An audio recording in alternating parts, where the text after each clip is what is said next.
Hello, hello, hello. Checking in with the final bit of the Rhythm of War, number 4 in the Strmlght, whatever series by Brandon Sanderson. Yes, this is chapters 107 to 117 and epilogue. Where actually the whole bloody thing is, to be honest, is pretty much, it's kind of epilogue. And there might have been some climax in there as well. Kaladin, indeed fights back. He gets covered in spren and radiance and takes the fourth thing, and all that. Nirani does a bonding with the sibling to kind of save themselves and to kind of forge something new, and she's got some very kind of glib words about how we'll come up with compromises and stuff like that. It's like I'd be worried if I was a sibling. This big boy spren, big girl spren in this that's the Citadel. I'm calling it the Citadel. I can't remember what the hell it is.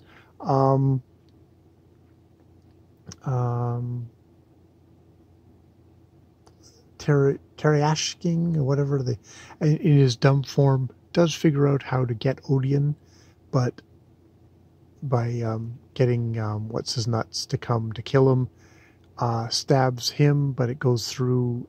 He gets sucked into Odium's realm, and he uses the sword to kill Odium, and thus Odium himself becomes a god.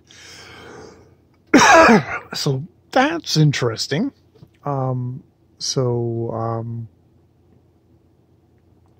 this is after Odium has struck a deal with Dalithkar to face champions. Dalithkar going to be his own champion, and he's going to select his own.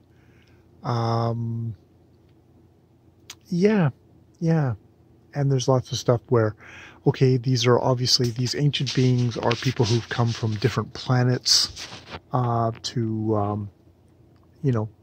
already know that the humans came from different planets, but it's like the gods themselves seem to be beings, kind of people who got turned into immortals, and throughout this process, and there's the strong implication that the Ghost Bloods are actually just another kind of front organization for yet another one of these dudes who Wit apparently leaves a message of, like, stay away from this planet, or I'll come up there and slap you around. I have all that. Wit, who is kind of very cocky, confident. It's all about, like, storytelling, very much kind of Sanderson kind of saying, haha, storytelling, but getting jumped by Odion basically, and having, like, you can't keep all your memory inside your head, but you can keep it in these things. And so he destroys some of those things, destroying severely, I'm assuming, weakening Wit, and making it appear that everything went exactly as he expected it to go, exactly as he imagined it, which is the danger of you expect something, you imagine it to go all the way it's going, so when it does, you just accept it as it must have been. So yes, we have that. Truly, 57 hours of listening to this, and it was fine. I do not have the connection to it that I had with the earlier books. Like Wit, the memory, I did not keep a detailed memory of all of the last books in my head. And as thus case, I have a lot of gaps. And I also have a lot of just not caringness about this. I'm too casual of a fan for this series. Strangely enough, listening to this series, which is probably more, this series has actually made me appreciate Jim Butcher's books a lot more, because they are maybe less ambitious, but they carry, you don't have to carry nearly as much baggage along with them, at least so far.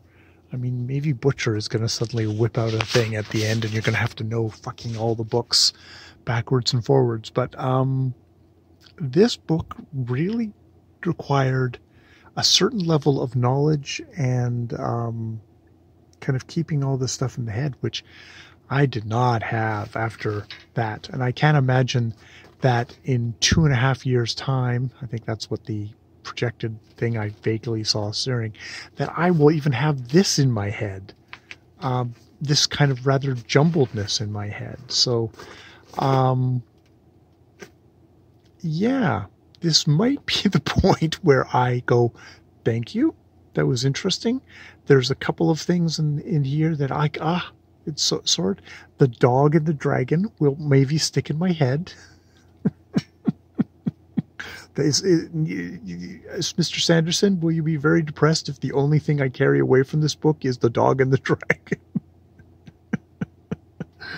Oh man, I might just, my whole review might just be the dog and the dragon, and witless, being witless, and not having unfortunately my memory was destroyed somewhere between reading the last books in this series, which makes me very vulnerable to Odeon and malevolent forces of evil.